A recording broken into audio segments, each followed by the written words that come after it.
કોઈએ ખૂબ જ સરસ કહ્યું છે કે સારા કર્મોનું ફળ તરત નથી મળતું, પણ જ્યારે મળે છે ત્યારે પૂરા વ્યાજ સાથે મળે છે. હેલો એવરીવન, કેમ છો? મજામાં છો? હું છું પૂનમ ધાનક. હું વાર્તા કહું છું અને સપનાઓ વહેંચું છું. શબ્દો તમારા અને સ્વર મારા. આજે હું આપની સમક્ષ લઈને આવી છું વિચારોનું વાવાઝોડું, જેનું શીર્ષક છે પરમાત્મા ઓનલાઈન છે. એકવાર એક દુકાનદાર દીપક સવારમાં પોતાની શોપનું શટર ખોલી રહ્યો હતો. ત્યારે કડક સાડીમાં એક સ્ત્રી શટર પાસે ઊભી હતી, જેનું નામ જિજ્ઞા હતું. તો દીપકે તરત પૂછ્યું, બેન કંઈ કામ છે તમારે? કેમ અહીં ઊભા છો? તો જિજ્ઞાબેને દીપકને કહ્યું કે આ 10 રૂપિયા લઈ લ્યો. કાલે હું ઘરે ગઈ ને હિસાબ કર્યો તો જોયું તમારાથી 10 રૂપિયા એક્સ્ટ્રા દેવાઈ ગયા હતા. દીપક બોલ્યો, બેન ઇટ્સ ઓકે, 10 રૂપિયા માટે થઈને તમે અહીં સુધી ધક્કો શું કામ ખાધો? પછી બોલ્યો, બેન તમે પણ ખરેખર હદ કરો છો. કાલે 2 રૂપિયા વધારે છે એની ધડ કરી રહ્યા હતા અને આજે 10 રૂપિયા પાછા દેવા આવ્યા છો. જિજ્ઞાબેન બોલ્યા, ભાઈ બાર્ગેનિંગ કરવું એ અમારો જન્મસિદ્ધ અધિકાર છે, પણ કોઈનો ખોટો 1 રૂપિયો પણ ન રાખવો એ મારા સંસ્કાર છે.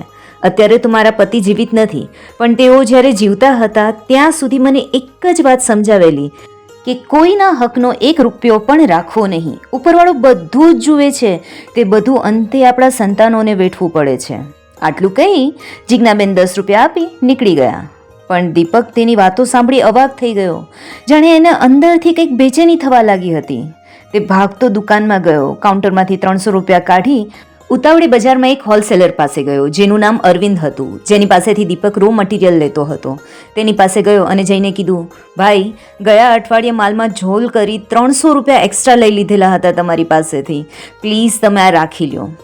અરવિંદ બોલ્યો, અરે એમાં શું થઈ ગયું, આવતા મહિનાના હિસાબમાં આપી દેજો. દીપક બોલ્યો, ના ભાઈ ના, તમે અત્યારે જ આ પૈસા લઈ લ્યો. ઉપરવાળો બધું જ જોવે છે, કંઈક ઊંચ નીચ થઈ ગયું તો આપણા સંતાનો પર આવશે. એના કરતાં મોટા ભાઈ આ લ્યો તમારા પૈસા, એમ કહી દીપક ત્યાંથી નીકળી ગયો. હવે અરવિંદને દીપકની વાતો સાંભળી આખી રાત ઊંઘ ન આવી, કારણ કે એણે એના મિત્ર પ્રવીણ પાસેથી 5 વર્ષ પહેલાં 3 લાખની લોન લીધેલી હતી અને બીજે જ દિવસે પ્રવીણ ગુજરી ગયો હતો. એટલે કોઈને આ વાતની ખબર નહોતી કે પ્રવીણે તેના મિત્ર અરવિંદને 3 લાખ આપ્યા છે અને અરવિંદે પણ તેની જાણ કોઈને કરી નહોતી. દીપકની વાતો સાંભળી અરવિંદને પોતાના કર્મો યાદ આવી ગયા, જ્યારે એને ખબર હતી કે તેના મિત્ર પ્રવીણની વાઈફ ઘરના કામ કરીને તેના છોકરાને મોટા કરી રહી હતી, છતાં તેને દયા ન આવી.